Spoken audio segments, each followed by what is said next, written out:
Graças a Deus, é com grande alegria, grata satisfação que eu quero cumprimentar a cada um e a todos com a paz do Senhor. Paz do Senhor, igreja. Muito obrigado, pode retornar ao teu assento. Quero agradecer a Deus pelo carinho de estar com vocês desde ontem. Estamos sendo muito bem tratados, estamos recebendo de Deus um renovo espiritual nestes dias de conferência, e eu estou saindo daqui hoje, se o Senhor permitir, completamente renovado pela presença do Espírito Santo.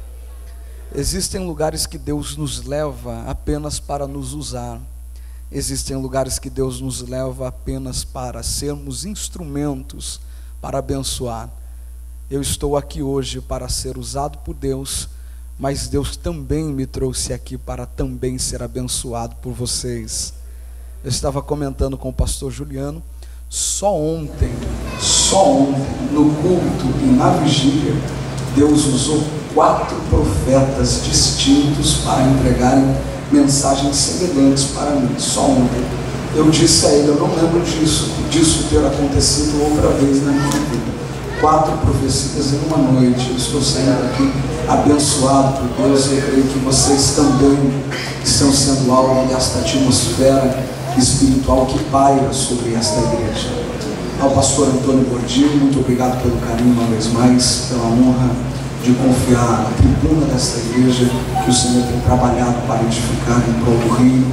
Sabemos da responsabilidade que é ceder a tribuna de uma congregação, e Deus me deu graça e nos confiou essa responsabilidade. Estamos aqui para honrar. Deus continue me abençoando. Trago um abraço ao nosso pastor presidente, pastor Wagner Gabi, ao senhor, ao pastor Paulo, a todo o ministério aqui em Itajaí, pastores, obreiros.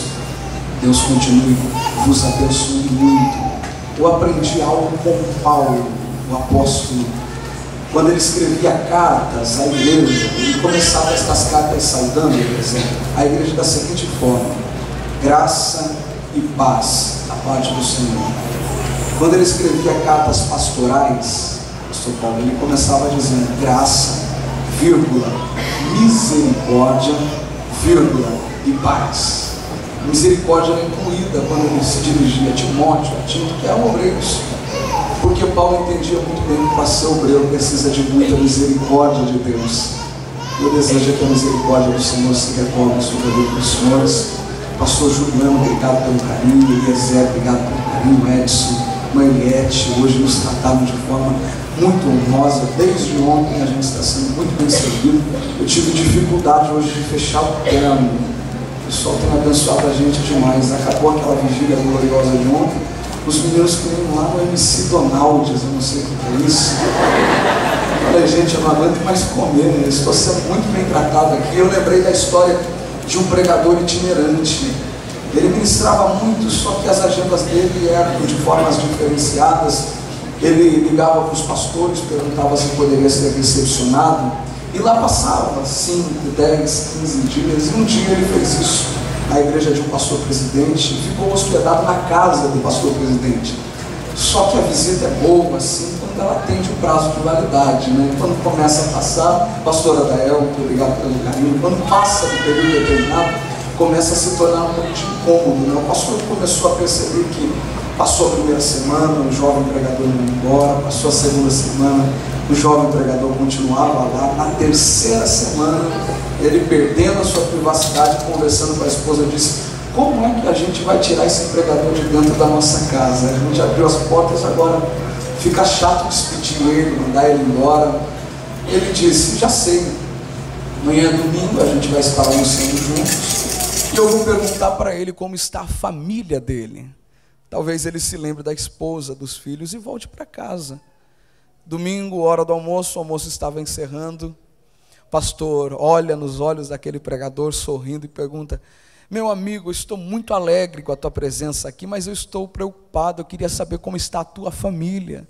Já fazem 15 dias para mais que você está conosco aqui, e a gente ficou preocupado com a tua família.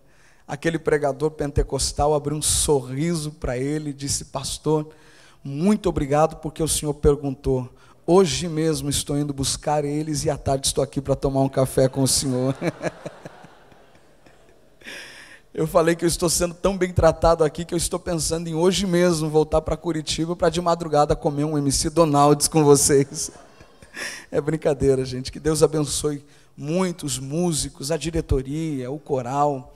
São jovens realmente envolvidos com a obra e isso é refletido através de ambientes de culto como esse, onde o Espírito Santo tem liberdade de agir. Ontem tivemos 11 vidas para Jesus, 9 pessoas batizadas com o Espírito Santo. Isso é lugar onde Deus tem poder para agir e liberdade para trabalhar. Gesiel, meu amigo, obrigado pelo carinho. Eu estava ali agradecendo agora há pouco e quero lhe agradecer de público pela honra de nos indicar para esse trabalho. Que Deus continue lhe abençoando. É um irmão que Deus nos deu e fico feliz de estar aqui com você. Meus irmãos, vamos aproveitar que estamos aqui para ouvir Deus falar e vamos abrir as nossas Bíblias no livro de Atos dos Apóstolos, capítulo de número 13. É o tema que vocês proporam para esta festa.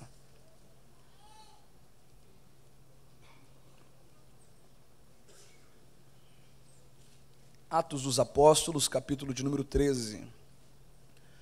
Nós começamos ontem de forma pedagógica, também inspirado pelo Espírito Santo, debruçados sobre esta temática, a desenvolver uma linha de raciocínio. E na noite de ontem, no nosso primeiro encontro, nós falamos um pouco sobre a formação da igreja. Entendemos através da palavra que nós somos a igreja e fomos instituídos por Deus para gerar. Além de sermos igreja, no nosso segundo encontro, nós aprendemos que esta igreja não é um organismo natural e terreno. Nós estamos na terra, mas representamos uma natureza espiritual. E por isso não podemos nos conformar com níveis de relacionamentos com Deus naturais, superficiais, terrenos e limitados. Muito pelo contrário. Precisamos buscar muito mais em revelação, em glória. E Deus ativou nas nossas vidas ontem um novo estágio de experiência, novo estágio de revelação. Para que possamos alcançar isso, não depende de ninguém mais a não ser de mim. Se nós queremos viver experiências maiores com Deus, quem precisa buscar estas experiências somos nós mesmos. Deus nos leva a este nível, se encontrar em nós o desejo de vivermos experiências maiores. E ontem Deus nos mostrou isso na prática. Fomos tomados pela glória de Deus. Quem aqui não estava na vigília? Levante uma de suas mãos, só quem não estava na vigília. Gente, eu tenho que dizer que vocês perderam. É verdade ou não foi? Foi uma glória, mas eu tenho uma outra notícia para te consolar. Eu creio que o que Deus tem para essa noite é maior do que o que Ele teve para a noite de ontem. E hoje nós queremos continuar falando também sobre este tema, entendendo o nosso tempo, entendendo também aquilo que o Espírito Santo propôs ao nosso espírito. Nós vamos ficar somente no primeiro versículo, Atos dos Apóstolos, capítulo de número 13, versículo de número 1. Só os que encontraram digam: eu vou para o céu. Quem não encontrou, diga: eu também vou. Hoje todo mundo encontrou, né? Eu dei mais tempo para vocês localizarem. Está escrito assim: e na igreja que estava em Antioquia havia alguns profetas. Amém? Feche sua Bíblia. Olhe para a pessoa que está do seu lado. Se isso não te incomodar, se isso não ferir a tua religiosidade, eu não quero ser indelicado. Diga para ela, diga para ele: se você trouxe o playback do glória a Deus e do aleluia, coloca ele para tocar.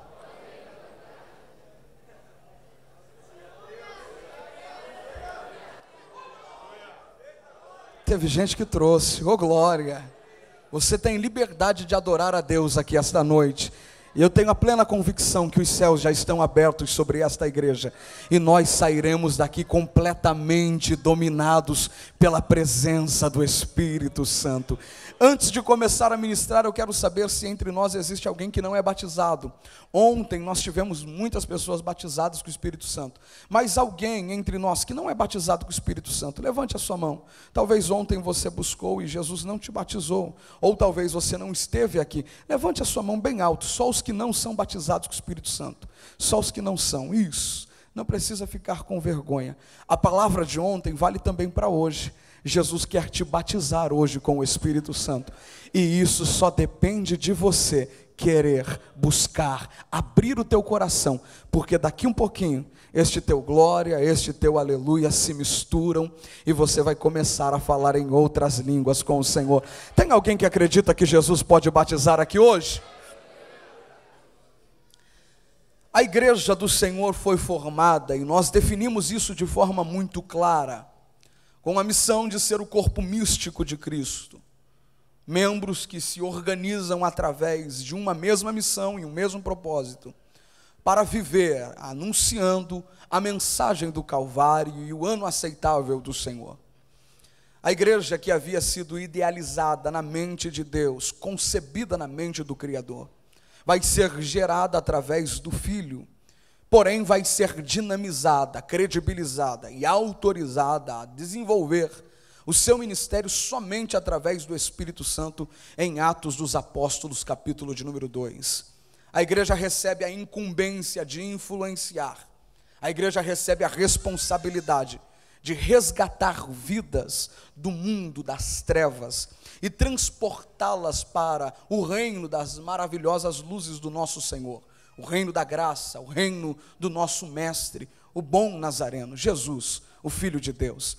A igreja recebe esta missão e recebe com tanta ousadia, pois em Atos dos Apóstolos capítulo 2 ela vai ser dinamizada.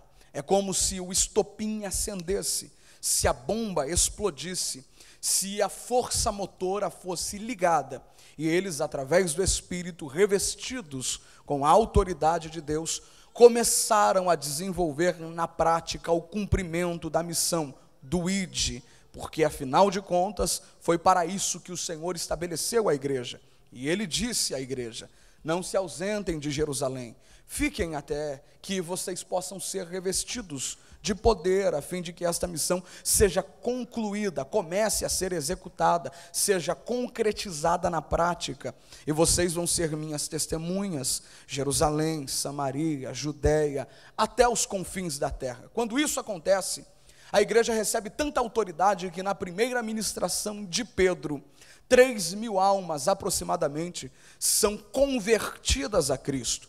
E são convertidas por conta de uma pregação expositiva que anunciava o Cristo ressurreto. Esta igreja, que começou com 120 membros, agora estava estruturada, já se tornou uma grande congregação. E aquilo que para os fariseus, uma classe clerical, religiosa dos tempos de Cristo, seria apenas mais uma seita, que iria se dissolver com o passar dos dias. Afinal de contas, o sepulcro vazio não era motivo de ressurreição, porque uma mentira havia sido contada, o corpo de Jesus havia sido roubado, e eles acreditavam que esta mentira seria validada, e com o passar dos dias, eles pensariam que Jesus havia sido roubado mesmo. Entretanto, os crentes sabiam que a mentira não teria poder de inibir o testemunho de vida, porque Cristo se apresenta a eles, passa 40 dias com eles, se apresenta a 500 pessoas, se apresenta a várias testemunhas, e ninguém mais poderia parar a igreja, ninguém poderia neutralizar a igreja. Este organismo vivo começa a crescer, muitos sinais começam a ser operados através dos discípulos, através dos apóstolos. Sinais e prodígios começam a acontecer, e todos eles vão se envolvendo em uma única comunhão, em um único pensamento, em uma única ideologia, e vão carregar tudo em comum, a ponto de ninguém dizer: isto é meu, se isto é meu, eu vou vender para que isto seja nosso. E carregamos nós um sentimento de unanimidade e união tão grande, a ponto da igreja começar a se estruturar de forma muito intensa. Em poucos dias, aquela pequena congregação que estava com 120 membros, passa a ter 3.000 membros, mais alguns dias se passam, e de 3.000 membros, ela salta para 5.000 membros. Observe comigo a realidade daquela igreja, uma estrutura muito bem formada. O povo era desejoso de estar no culto de doutrina, para ver a mensagem do pastor Pedro sendo pregada, para ver as lições de João sendo ensinadas, para ver as mensagens dos apóstolos e discípulos sendo ensinadas nos cultos de doutrina. A igreja amava a palavra e perseverava na doutrina dos apóstolos.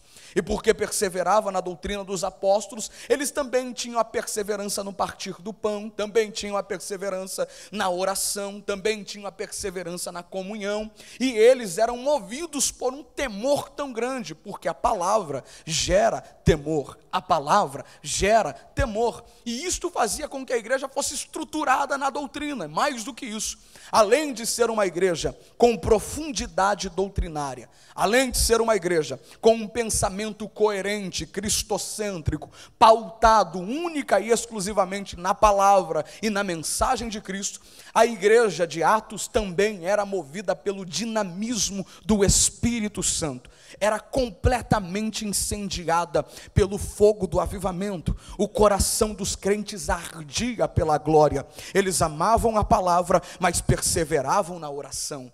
Eles amavam a leitura, amavam a dedicação, amavam o conhecimento, amavam a busca, mas tudo isso era filtrado também pelo desejo de orar, desejo de jejuar, desejo de buscar, sede pela presença de Deus. Era uma igreja que o culto de Vitória também era repleto de pessoas. E mais do que isso, se o culto de doutrina estava cheio porque o povo amava a palavra, o culto da Vitória também dobrava, porque não eram apenas mensagens ministradas fundamentadas na eloquência, na persuasão, fundamentadas na manipulação, não. Quando alguém dizia Jesus vai curar, paralíticos andavam, cegos enxergavam, surdos ouviam. O culto da Vitória era todos os dias anunciado da seguinte forma: venham, porque hoje Pedro vai pregar, João vai pregar, e milagres vão acontecer no nosso meio. Ninguém podia impedir o crescimento da igreja, a igreja crescia, só que este crescimento começou a gerar um certo conforto. Por quê? O ambiente de culto, a ambiência litúrgica era muito agradável. Eu tenho tudo que eu preciso dentro da igreja. Se eu preciso de algo para o meu espírito, eu tenho dentro da igreja. Se eu preciso de algo para a minha alma, eu tenho dentro da igreja. Se eu tenho uma necessidade social, eu também encontro dentro da igreja, porque todos têm as mesmas coisas. Ninguém aqui vai viver um desequilíbrio econômico, todos vão ter as mesmas coisas. O apóstolo divide, o apóstolo orienta, o apóstolo reparte, então eu não vou ter necessidade nenhuma. Isso vai gerar um ambiente muito confortável, porque a igreja vai ser um ambiente de conforto, onde eu apenas recebo, onde eu apenas recebo, onde eu apenas recebo. E este conforto vai afastar o propósito. Por quê? Deus nunca levantou uma igreja para ser instituída em Jerusalém e permanecer apenas em Jerusalém. Quando Cristo se revela à igreja e libera a palavra de anúncio sobre a noiva, Cristo vai dizer: eu vos escolhi para serem minhas testemunhas, tanto em, concomitantemente, ao mesmo tempo, simultaneamente, em Jerusalém, mas também na Judéia, Samaria, até os confins da terra. Jesus é muito claro em dizer: a igreja foi levantada não para ficar limitada a um territorialismo religioso, não para viver o conforto das quatro paredes. Eu chamei a igreja para se alimentar na igreja e para espalhar para o mundo a mensagem do Calvário. Eu chamei a igreja para receber no cenáculo. Recebam no cenáculo. Para quê? Para manter dentro do cenáculo aquilo que vocês receberam? Não, para que aquilo que vocês receberam no cenáculo seja transportado através da vida de vocês a todos quanto ouvirem a palavra e receberem o anúncio da minha vontade, do meu reino. Entretanto, o conforto vai inibir o propósito. A igreja vai se tornar apenas uma igreja centralizada, dentro de quatro paredes, dentro de uma cultura religiosa, de um limite, e a mensagem de Cristo vai ficar somente entre os judeus.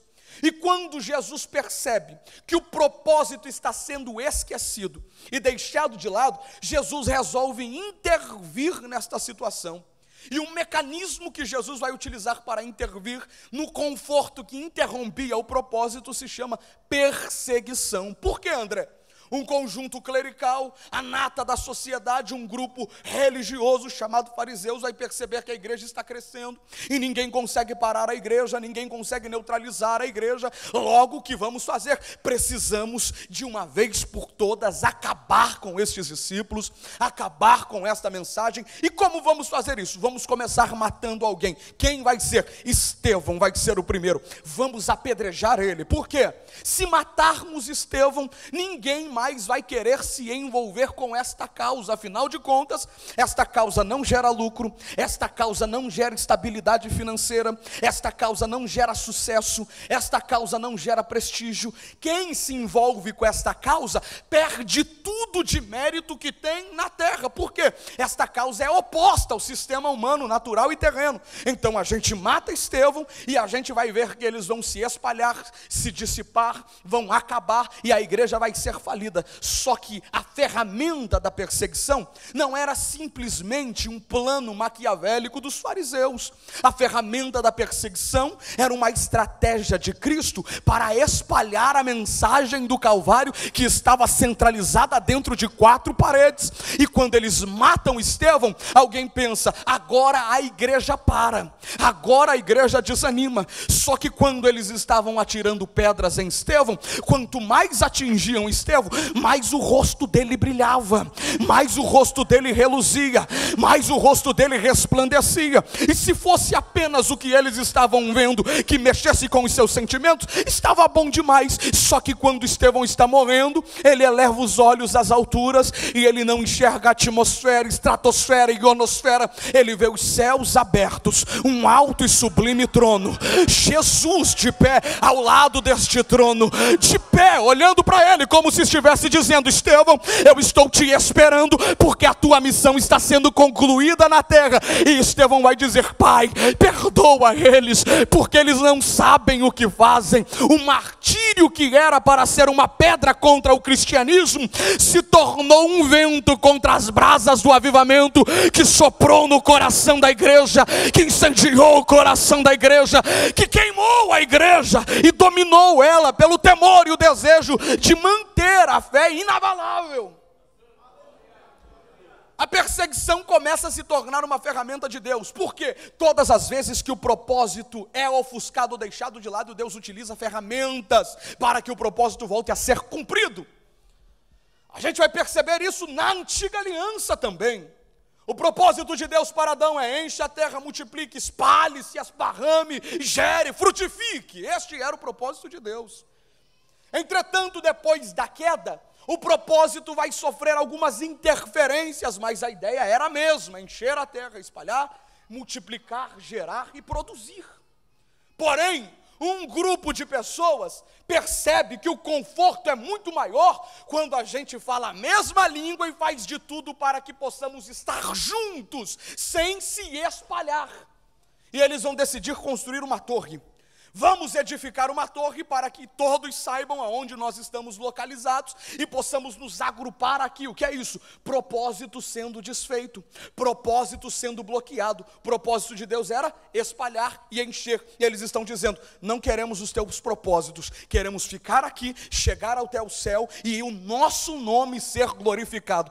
Enquanto eles estavam trabalhando para edificar, para construir edifícios e impérios, Deus estava dizendo: não foi para isso que eu vos criei, não foi para isso que eu vos chamei. Eu não vos chamei para edificar impérios e estruturas terrenas, eu vos chamei para encherem a terra e gerarem filhos, eu vos chamei para produzir. Quando Deus percebe que eles estão mais preocupados com estruturas do que com filhos e com gerações, Deus começa a conversar com o Espírito Santo e com Jesus. Vamos agora intervir no plano. Vamos fazer o quê? Vamos decidir entristecer e confundir eles. Vamos trazer uma confusão para esta língua, a fim de que eles não se entendam mais. Existe confusão que Deus manda? Existe. Deus entra na terra e diz: a partir de agora você não entende a minha língua, a partir de agora você não entende o meu idioma, a partir de agora você não entende o que eu falo. Aí eles começam a trabalhar, a princípio no mesmo propósito, só que sem se entender. Eu não vou com ele, eu não entendo o que ele está falando. Já que eu não entendo o que ele está falando, eu vou sair, vou trabalhar do meu jeito, eu vou sair, vou criar do meu jeito.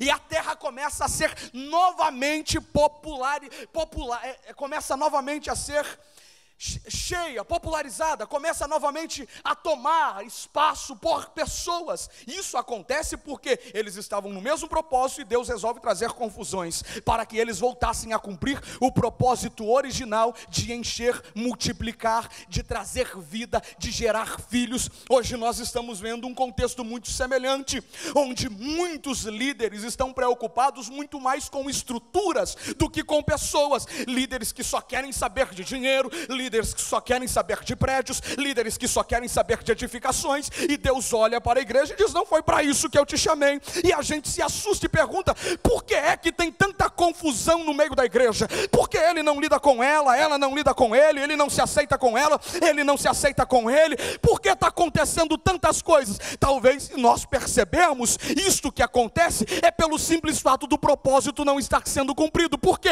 Se a igreja cumpre o propósito de espalhar, de gerar, de frutificar, a igreja não tem tempo de gerar confusões dentro dela. A igreja não tem tempo de reparar o que em você me incomoda, a ponto de eu não me relacionar com você. Então começa novamente a se espalhar. Isso vai acontecer de novo, aonde? Também no livro de Gênesis. Quando Abraão sai com Ló, a Bíblia vai dizer que Deus manda que ele se separasse. Entretanto, ele sai unificado com Ló. E quando ele sai com Ló, eles chegam a um ambiente, em uma terra, e nesta terra o rebanho de Ló e o rebanho de Abraão começam a ter dificuldades de alimento. Por quê? O espaço geográfico gerava alimentos necessários apenas para certos números de animais. Cada espaço tem um certo número de alimentos para um certo número de pessoas. Cada espaço tem um certo número de alimentos para um certo número de animais. E naquele espaço que eles estavam, começou a gerar uma grande confusão. Por quê? O rebanho de Ló e o rebanho de Abraão não estavam sendo alimentados adequadamente. Então Abraão vai dizer: chegou a hora da gente se separar. Por quê? Porque a gente precisa dar continuidade no propósito. Você não tem alimento, mas a gente tem como providenciar isso. Você vai para outro lugar, você vai para outro ambiente e você vai ter a condição de se alimentar. Estas confusões geradas foram simplesmente geradas para dar ideia de frutificar, de encher, de implantar, de crescer, de se desenvolver.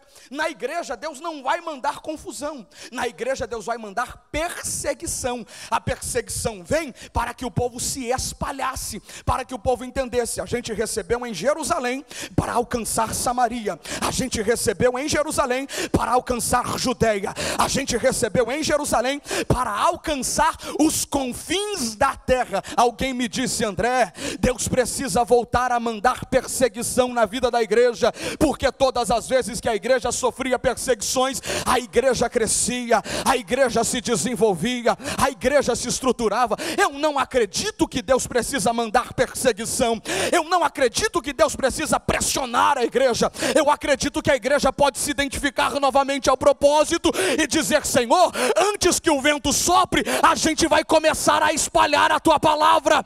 Antes que o vento sopre, a gente vai começar a pregar o teu evangelho. Antes que o vento sopre, a gente está aqui, pronto, disposto para anunciar a mensagem do reino. Tem alguém que acredita nisso que eu estou pregando até aqui? A igreja se espalha e muitos vão começar a pregar o evangelho em todas as regiões. Samaria com Filipe, vão para Chipre, eles vão para diversas localidades e chegam em Antioquia e começam a pregar. Entretanto, a mensagem do evangelho, até o capítulo 13 do livro de Atos, vai ficar restrita a um público judeu, somente para judeus. A cidade de Antioquia da Síria era o terceiro maior império de Roma, a terceira maior civilização de Roma, a terceira maior cidade. Uma cidade que, por conta de portos que estavam perto da sua capital, do seu centro, era uma cidade que passava muitas pessoas e gerava muitos empregos, com uma comunidade judaica que lá morava e era cidadã romana. Por conta da guerra dos Macabeus, receberam o direito de serem cidadãos romanos, como Paulo e seu pai, seu avô, assim o receberam, e lá conviviam. Então haviam muitos judeus, por mais que de diversas etnias, eram judeus. Eles recebem a palavra e até então a mensagem só estava entre judeus, somente entre judeus, somente dentro de uma cultura, somente dentro de uma limitação, somente dentro de uma ideia. Eles estavam seguindo o mesmo método de evangelismo de Jerusalém. Como assim, André? Jerusalém na antiga aliança, quando queria anunciar Deus, eles diziam mais ou menos assim. Quem está comigo, diga glórias a Deus. Eles diziam mais ou menos assim: quer conhecer Deus? Quero. Então venha para Jerusalém, porque Deus está no templo. Venha para Jerusalém, porque Deus está dentro da nossa cultura. Venha para Jerusalém, porque Deus está dentro da nossa realidade. Até então eles estavam limitados a trazer as pessoas para Deus somente dentro da cultura deles. Nós, muitas vezes, erramos nisso. Caímos neste mesmo método de evangelismo equivocado, errado. Por quê? Muitas vezes a gente passa anos, meses, dias, dizendo para alguém que trabalha com a gente, que estuda com a gente: você precisa ir na minha igreja, você precisa ir no culto de jovens, você precisa ir no trabalho que a gente está realizando. Por quê? A gente quer evangelizar, a gente quer trazer as pessoas, mas este não é um método de evangelismo da igreja. Jesus nunca disse para a igreja: tragam pessoas para Jerusalém. Jesus disse para Jerusalém: saiam e espalhem a mensagem para as pessoas. Qual é o método de evangelismo da igreja, André? É mais ou menos assim: você está aí, eu estou aqui. Você quer conhecer Deus? Eu sou um instrumento de apresentação de Deus para a tua vida. Quer conhecer Deus? Quero. Então espera um pouquinho, que eu vou chegar perto de ti, e no meu relacionamento com você, na forma que eu conversar, na forma que eu viver, na minha conduta, na minha postura, você vai perceber que eu sou sal. E se eu sou sal, você vai começar a sentir sede, e isso vai começar a te incomodar, e você vai olhar para mim e vai perceber: por que é que ele anda diferente? Por que é que ele prega diferente? Por que é que ele canta diferente? Por que é que ele estuda diferente? Por que é que ele trabalha diferente? Aí você vai perguntar: o que tem de diferente em você? Você vai dizer: não sou eu, é porque Cristo está dentro de mim e Ele quer mudar a tua vida. Levante uma de suas mãos nessa noite. Eu preciso liberar uma palavra sobre alguém aqui. Enquanto eu estava orando durante a tarde deste dia, o Espírito Santo me incomodou e disse: André, hoje eu vou incendiar o coração dos meus jovens e vou os fazer saírem pelas ruas de Itajaí completamente dominados pela minha glória. Que pessoas que estudaram com ele, pessoas que trabalham com eles há tempos, vão começar a perceber uma diferença muito maior e vão dizer: por que é que eu não vi isso antes em você? Você vai dizer: é porque Deus começou a soprar as brasas de um avivamento sobre o meu coração, e eu estou aqui para pregar Jesus para a tua vida. Tem alguém que acredita nisso? Se tem alguém que acredita nisso, adore o nome dele por alguns segundos. Eu vou deixar você adorar, depois eu continuo a pregar. Depois eu continuo a pregar.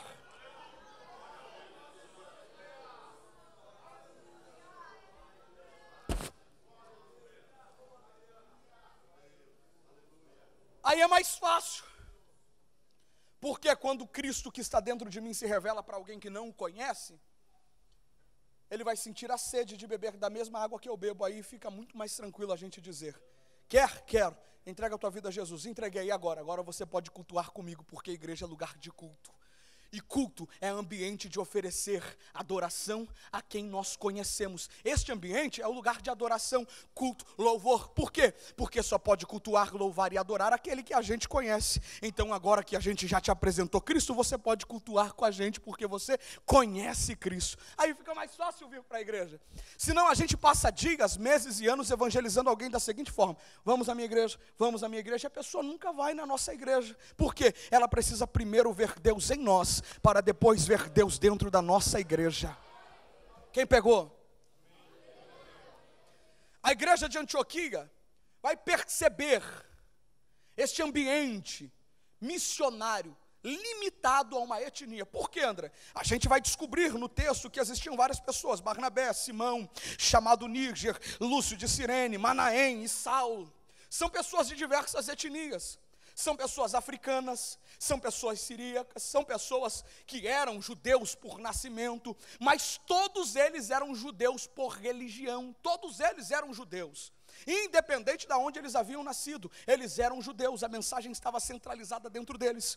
O que vai fazer a diferença na igreja em Antioquia, e vai marcar a igreja de Antioquia como centro missionário do seu tempo, vai tirar a autorização missionária de crédito de base missionária de Jerusalém, e passar para Antioquia, porque até o capítulo 12, o centro missionário da igreja vai ser Jerusalém. Até o capítulo 12, o apóstolo missionário da igreja vai ser Pedro. A partir do capítulo 13, a igreja missionária como base vai ser vista em Antioquia. Pedro é como se fosse deixado de lado, e Paulo começa a ser centro do discurso de Lucas ao escrever o livro de Atos dos Apóstolos. Por que isso acontece? Simplesmente por uma verdade que o texto vai nos revelar, ou por que não dizer uma das verdades, mas nós só vamos conseguir falar sobre uma, simplesmente sobre isso. Atos dos Apóstolos, capítulo 13, versículo 1, e nós lemos: e na igreja que estava em Antioquia havia alguns profetas. Diga para alguém do seu lado: havia alguns profetas. Diga com vontade: havia alguns profetas. Sabe qual que é o segredo de uma igreja se tornar missionária? Um deles é este: a existência de profetas no ambiente religioso. Por quê, André? A palavra profeta, diferente do que muitos de nós pensam, ela atinge uma proporção muito mais intensa. Ser profeta no Antigo Testamento, o que era, André? Ser profeta no Antigo Testamento não era simplesmente ter revelações do futuro. Até porque 90% das mensagens proféticas do Antigo Testamento, do ministério de profetas do Antigo Testamento, não eram predições futuras, escatológicas, não. 90% do ministério dos profetas era estritamente voltado ao passado e não ao futuro. Como assim, André? Para ser profeta no Antigo Testamento, escute isso, porque isso vai mudar o teu conceito. Para ser profeta no Antigo Testamento, precisava no mínimo ter duas características. A primeira, conhecer a lei, conhecer a palavra. É por isso que existia escola de profetas. Já que não existia sinagoga, existia escola de profetas. Para eles aprenderem a profetizar, para eles definirem quem vai receber a profecia, não. Para eles aprenderem a lei. Um profeta era quem conhecia a lei na íntegra, quem sabia o que estava escrito. A primeira característica do ministério profético era conhecer a lei. Qual era a segunda característica do ministério profético, André? Saber olhar para o seu tempo. Além de conhecer a lei, saber identificar qual era a ambiência que o povo de Deus estava vivendo. Como assim? Eu sei o que está escrito na lei, e pelos olhos da lei, eu passo a olhar o que está acontecendo no ambiente que eu estou inserido. Eu passo a vislumbrar. Depois que eu olho o que está acontecendo, eu faço um filtro. Como assim, André? Eu pego as ações, as atitudes do povo e filtro pela lei. E a lei vai me dar um destino. A lei vai me revelar um futuro. O que a lei me revela? Deuteronômio, por exemplo, capítulo de número 28. Se for obediente, se andar nos meus passos, se obedecer a minha palavra, eu serei contigo. Promessas e aliança da lei. Abençoarei os que te abençoarem, você será cabeça e não cauda, emprestará e não tomará emprestado, a terra que você pisar será tua por direito, eu serei o teu escudo, eu serei tua proteção, aqueles que vier contra ti virão contra mim, se obedeceres a minha palavra. Entretanto, a lei trazia um outro caminho.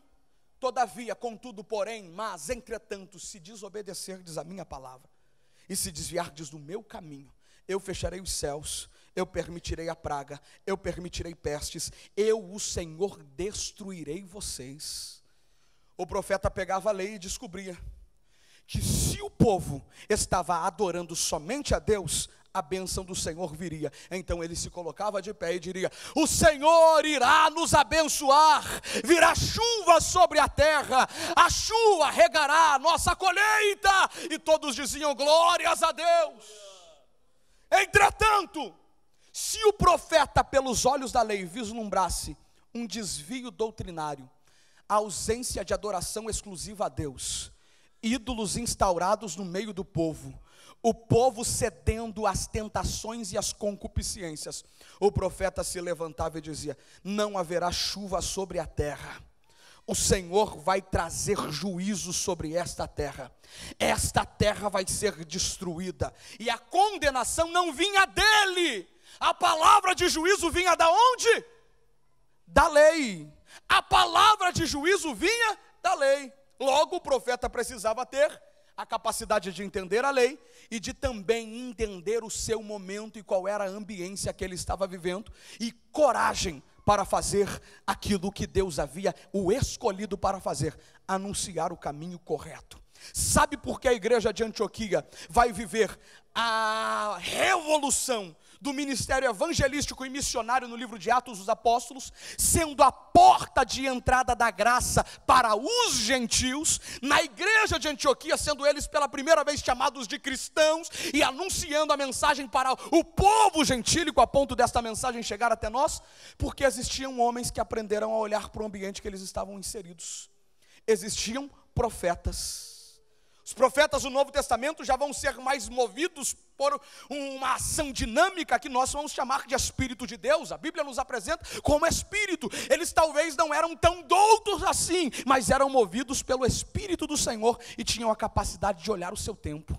E como eles olhavam o seu tempo, eles vão descobrir: a igreja está centralizada em uma única religião, em um único povo, em uma única etnia, está presa dentro de 4 paredes. Estamos vivendo uma crise e não podemos nos conformar com isso. Precisamos mudar este ambiente. Jesus não nos chamou para pregar somente para judeus. Jesus não nos chamou somente para evangelizar judeus. Jesus nos chamou para que a mensagem chegue aos confins da terra. O povo foi espalhado, mas a mensagem só está sendo pregada para judeus. Alguma coisa está acontecendo de errado. Uma crise foi instaurada e a gente precisa mudar este contexto. E como a gente consegue mudar este contexto, André?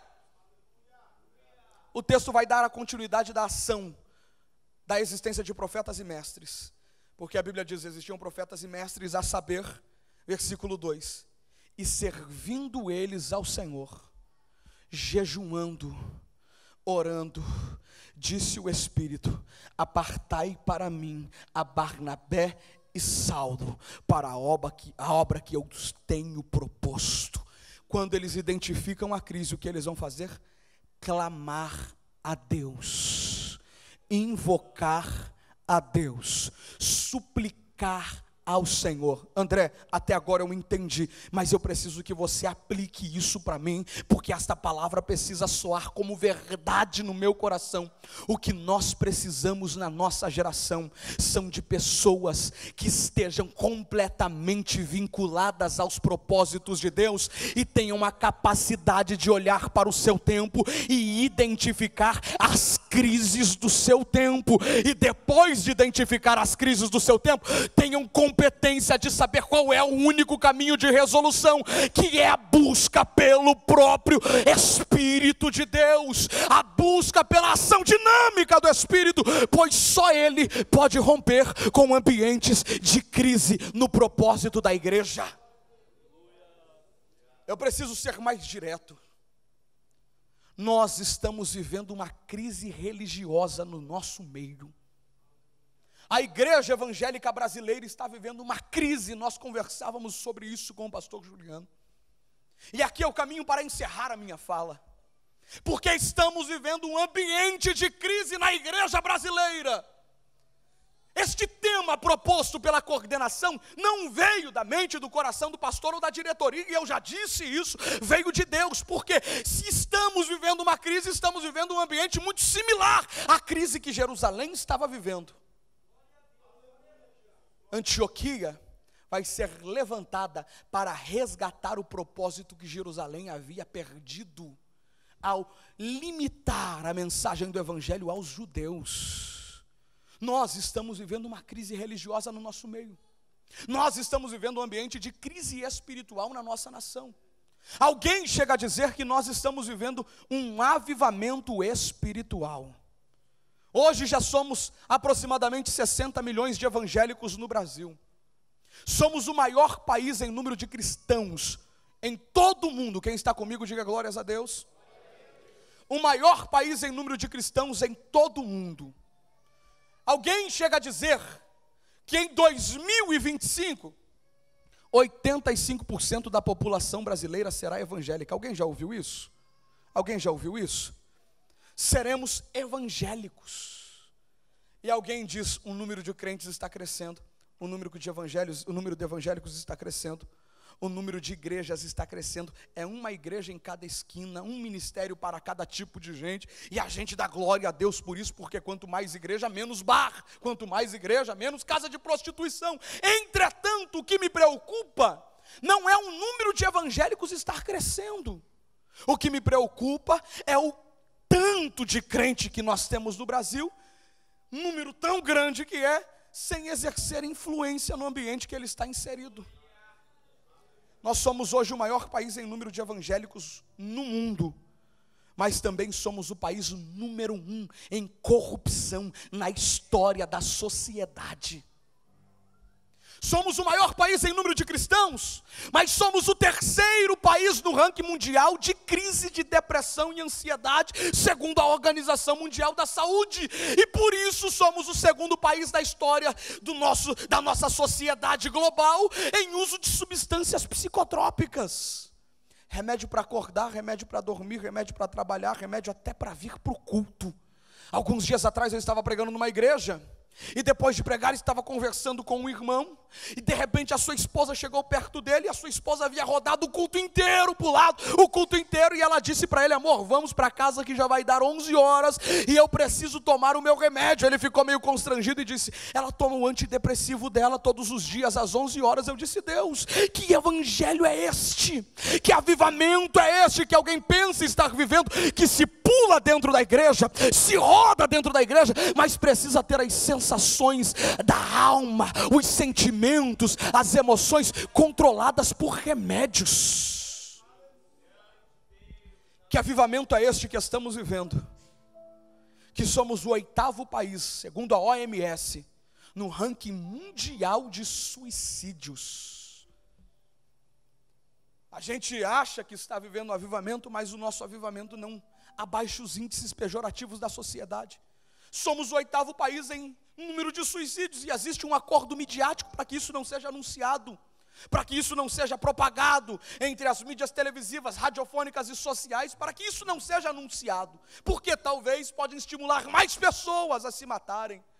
Mas existem pessoas que trabalham conosco, pessoas que estudam conosco, pessoas que convivem conosco e que sorriem para nós, mas que na sua mente estão dizendo: eu não mereço viver desse jeito, eu vou tirar a minha vida. Existem pessoas, pasmem os senhores e senhoras, que cultuam conosco, e por que não dizer, pessoas que nos pastoreiam, sofrendo todos os dias a crise de uma depressão intensa, o desejo de tirar a sua própria vida. Estes últimos dias nós tivemos 2 pastores que se suicidaram. Alguns dias atrás em Curitiba, um jovem de 17 anos, conhecia a sua família, de uma igreja em Fazenda Rio Grande, escreveu uma carta, colocou no Facebook, falando que não merecia mais viver daquele jeito, culpando o pai, culpando a mãe, subiu em cima de uma passarela e se jogou de lá, morreu. Um jovem de 17 anos, que também já havia cultuado a Deus no nosso meio. Que avivamento é este que estamos vivendo?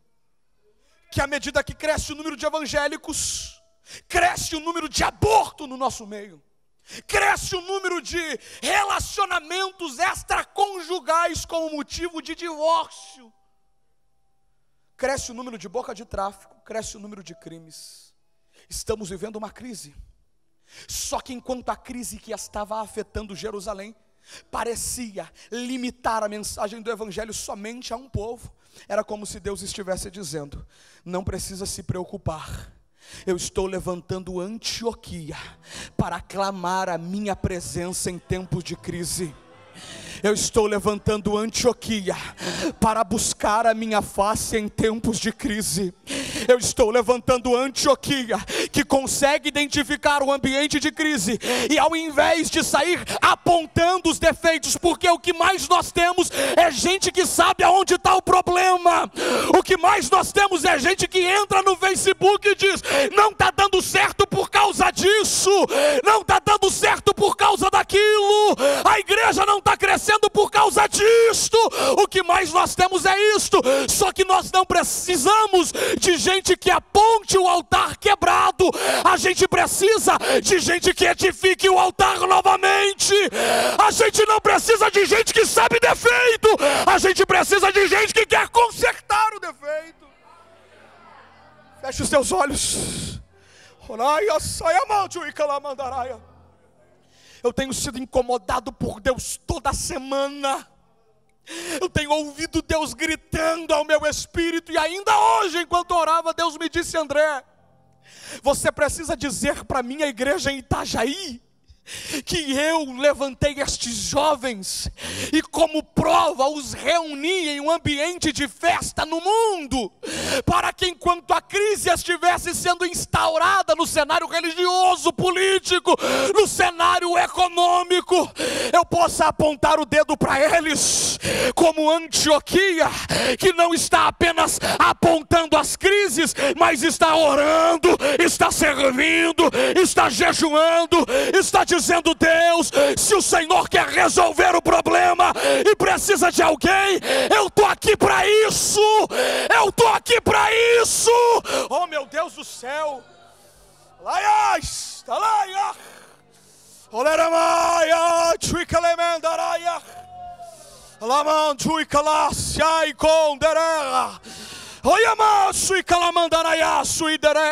uma nuvem de glória repousa sobre esta igreja agora.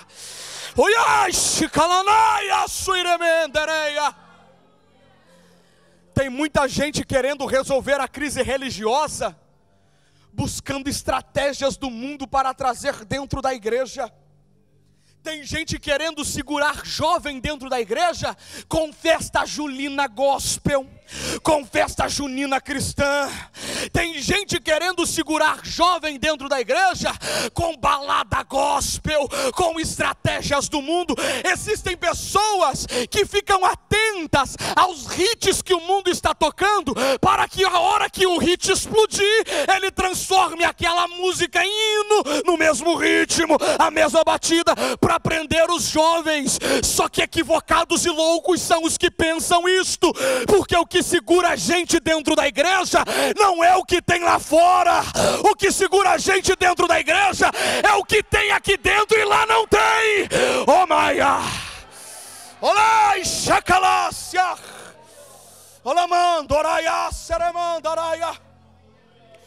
Eu poderia perguntar ao pastor Bordinho, ao pastor Juliano, aos pastores que aqui estão, pastor Paulo, e alguns pastores com as suas cãs brancas entre nós, se nos seus tempos era necessário tantas estratégias e entretenimento para segurá-los dentro da igreja, eles vão dizer: não, muito pelo contrário, a gente era muito limitado, a gente era muito preso, não podia fazer isso, não podia fazer aquilo. E com relação aos méritos a gente discute em outra hora, só que existia um limite muito grande. Mas então por que vocês ficavam na igreja? Se vocês não podiam jogar bola, se vocês não podiam brincar, se vocês não podiam se descontrair, por que vocês ficavam na igreja? É porque todas as vezes que eu entrava na igreja, eu sentia a glória de Deus dentro da minha vida, que eu não tinha vontade de correr para fora, que eu dizia: Deus, eu abro mão de tudo se for necessário, só que eu quero a tua presença, eu quero a tua glória, eu quero a tua unção. Levante uma de suas mãos, levante uma de suas mãos. Oh meu Deus do céu, o Espírito de Deus está nesta casa, e Ele está me dizendo: André, a igreja de Itajaí, assim como em Antioquia, está orando há dias está clamando há dias e não estão orando para encher igrejas, estão orando para evangelizar, estão orando para ganhar almas.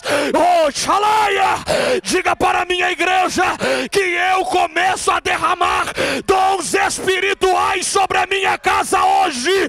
Alaia, aia, sim. Tem alguém que acredita? Levante as duas mãos, as duas mãos.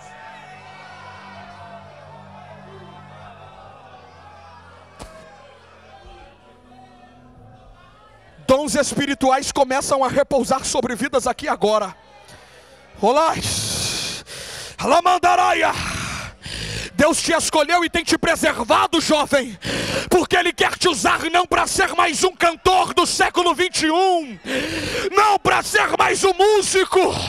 Oh, meu amigo tecladista, Deus te escolheu e investiu em você, não para ser mais um músico, para que enquanto você dedilhar o teu teclado, pessoas sejam curadas, câncer sejam expelidos. Olha, Shekides, ai te de saia, ai a bom e calaia séria, ai te de calaia.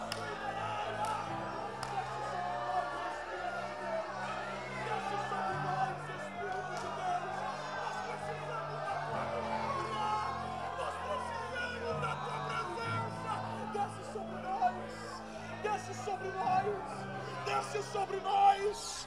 Ora, saia por 30 segundos. Se tem alguém que quer algo de Deus aqui esta noite, e não é riqueza, e não é ouro, e não é prata, mas quer o levanta e anda, comece a clamar a Ele agora.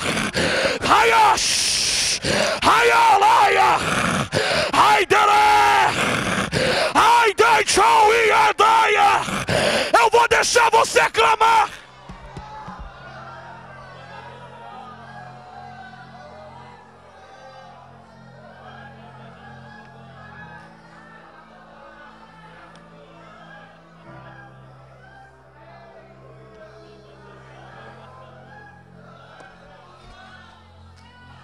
Fique de pé.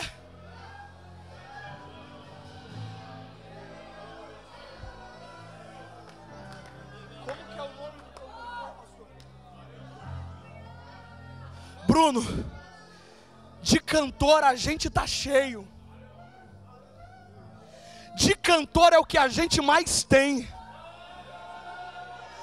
Eu não quero ser mais um cantor, foi esta a tua oração, diz o Senhor.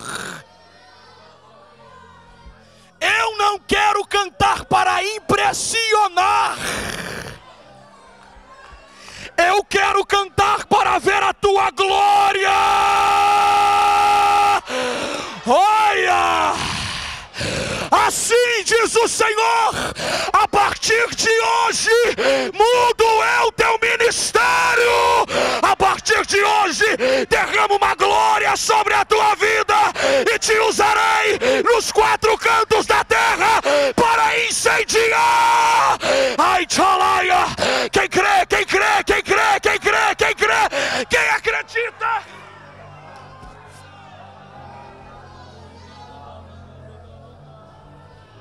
Quer que eu ore, eu posso chamar eles.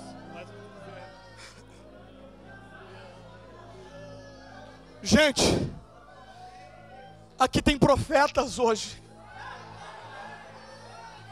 Satanás achou que a gente ia ficar dentro de 4 paredes.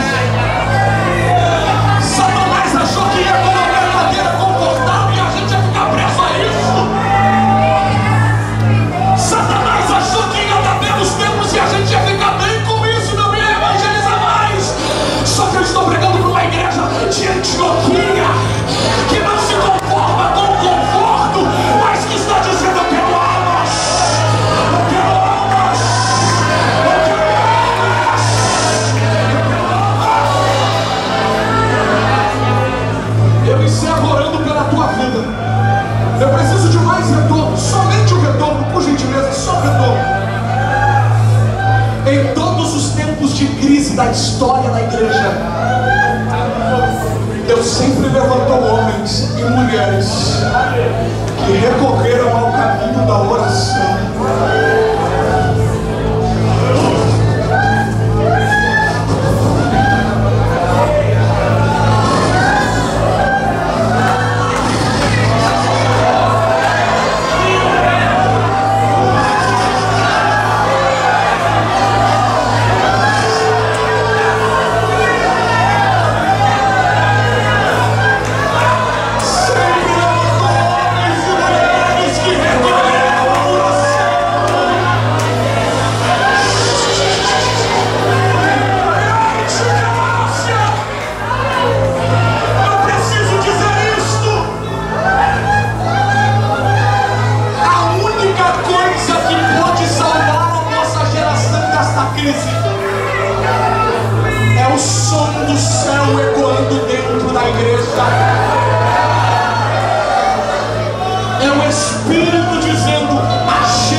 E achou 4 jovens no porão de uma faculdade, de joelhos dobrados, dizendo: Deus, nós queremos a tua glória, nós queremos a tua glória, nós queremos a tua glória. E entre esses jovens havia um chamado John Wesley. E quando ele orava, Deus dizia: este é o caminho, recebe a minha presença e vai sacudir a Inglaterra. Anos se passaram e conta a biografia de um homem que, ainda como criança, ele foi visitar a antiga casa de John Wesley, aquela escola que estava em excursão, onde aquela criança que lá estava visitando chegou a hora de ir embora, e todos entraram para dentro do ônibus, e na contagem descobriram que estava faltando uma criança, um adolescente. Entraram correndo para a casa de Wesley, e ao redor da onde ele orava, encontraram aquele adolescente dizendo: faz outra vez, Senhor, faz outra vez, Senhor, faz outra vez, Senhor. O professor daquela criança bateu no ombro dele e disse: Billy Graham, chegou a hora da gente ir embora, levanta daí, porque o ônibus está saindo, o tempo passou. E alguns dias atrás eu estive ministrando na cidade de Charlotte, estado da Carolina do Norte, e visitei a biblioteca do Billy Graham, e lá eu vi um homem que pregou para 6 milhões de pessoas, que pregou para 4 milhões de pessoas, que pregou para 10 milhões de pessoas. Eu entrei naquela casa e disse: Deus, a minha geração não vai ficar para trás. Faz outra vez, faz outra vez, faz outra vez. Só os que querem se apresentar a este chamado de Deus, antes de lhe convidar, eu preciso lhe dizer: a tua vida nunca mais vai ser a mesma. Você vai ser diferente. Confortos talvez você não vai ter, porque enquanto você quiser estar tirando a noite de sono bem dormida, alguém vai bater no teu portão 3 horas da manhã e vai dizer: é aqui que mora um crente. Porque me falaram que mora um crente aqui. É, sou eu mesmo. Tem como você visitar minha casa, porque meu marido está quebrando tudo, a minha esposa está quebrando tudo. E não é para você temer, porque antes de entrar na casa, o demônio vai gritar: tá chegando alguém, eu preciso sair.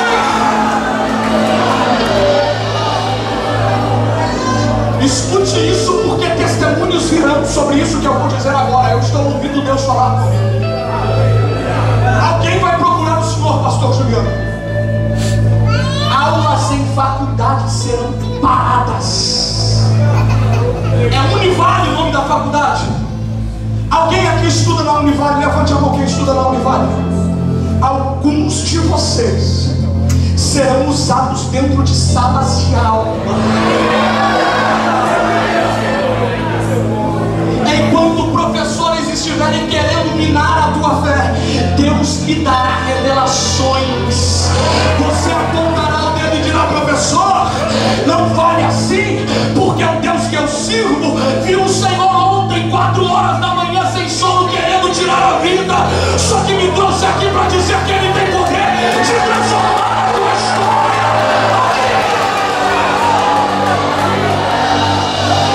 Se é isso mesmo que você quer, se é isso mesmo que você quer, ser usado por Deus, se é isso mesmo, se não é isso, se você quer continuar só servido na igreja, não se preocupe. Mas se existe alguém aqui que quer ser usado por Deus para impactar essa geração, corra aqui na frente que eu estou lhe esperando.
Dizendo: chegou a hora de eu te abraçar, filho.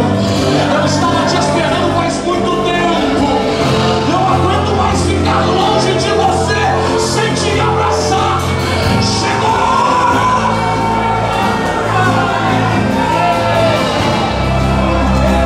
Aonde está a primeira pessoa que quer aceitar a Jesus ou se reconciliar com Ele? Eu vou te esperar apenas por 30 segundos, porque eu não quero ser tão imprudente assim.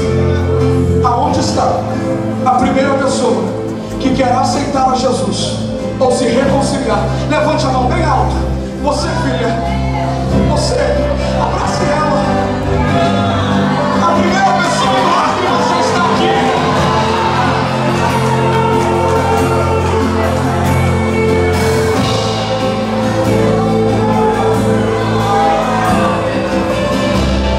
Aonde está a segunda pessoa? Levante a mão, eu quero te conhecer. Cadeias estão caindo por terra agora. Você foi escolhido por Deus. Você foi escolhida por Deus.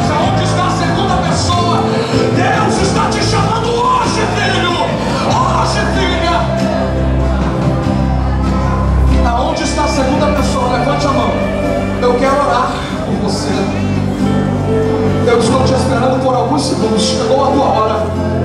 Não adianta mais você correr, chegou a tua hora. Aonde está a segunda pessoa? Se a segunda pessoa aparecer, vocês prometem que vão dar glória a Deus mais forte nesta noite.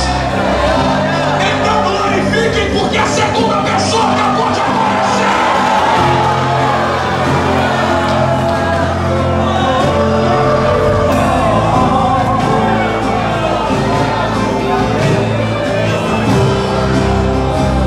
Cadê você? Hoje o número que eu vejo sobre a tua cabeça é o número 3. Porque você vai ser a terceira pessoa que Deus está chamando. Chega de correr, chega. Satanás havia armado um laço para você. Satanás havia armado um convite que você receberia na tarde do dia de amanhã para participar de uma festa, e lá Satanás iria te frustrar e te prender. Só que hoje Deus te trouxe aqui para dizer: quebra o meu arco, corta o meu lança. Aonde está você? Cadê a terceira pessoa? Deus está te chamando. Levante a mão. Onde está a terceira? É você, filho, é você mesmo. Abrace ele. Deus está livrando ele hoje.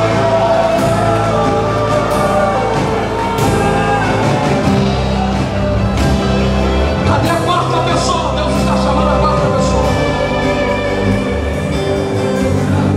5 segundos. Eu quero você. Não vou abrir mão de você. A quarta pessoa está entre nós. A quinta pessoa está entre nós. A sexta pessoa está entre nós. Para de resistir. Para de fugir. Foi Deus quem te chamou. Eu não posso fazer nada se Ele te escolheu. Aonde está você, filha? Aonde está você, filha? Aonde está a quarta pessoa? 4 segundos. Levante a sua mão. Eu quero orar. Aonde está você? A quarta pessoa, Deus está te chamando. Não resista. Se tiver que descer para a galeria, desça. Se tiver que vir aqui, venha. Aonde está a quarta pessoa? 3 segundos, eu te espero. 2 segundos para você sair daqui de mãos dadas com Deus. 1 segundo para Deus rasgar a página do passado e escrever uma nova história sobre a tua vida hoje. Aonde está a quarta pessoa? Deus está te chamando, filha, e quer te abraçar. Pergunto pela última vez. Hoje é a noite que Deus queria guardar, reservar, e o fez para te envolver. Não saia daqui de costas viradas para Ele. Abrace Ele, se entregue a Ele. Aonde está você? Levante a sua mão e eu vou orar. Por que demorou tanto, filha? Por que demorou tanto? Por que demorou tanto, filha? Existe um ministério de Deus sobre a tua vida.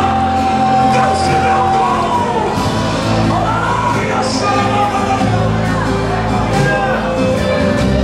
Nós vamos orar agora. Abrace ela, moça. Abrace ela. Deus deu um dom de louvor para ela. Abrace. Isso. Vocês que estão aqui à frente, se quiserem fazer como a maioria já está fazendo, 2 ou 3 pessoas. Abrace 2 ou 3 pessoas. De preferência irmão com irmã, irmão com irmão. Desde que isso não me constrange. Na nave da igreja, se isso não me constrangir e quiser fazer, assim faça. Alguém não batizado com o Espírito Santo pode ser batizado agora. E se Jesus te batizar, não tenha medo de falar em línguas. André, o que vai acontecer agora? Você vai orar para Deus usar esta pessoa do seu lado. Você vai orar para Deus incendiar esta pessoa do seu lado.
Só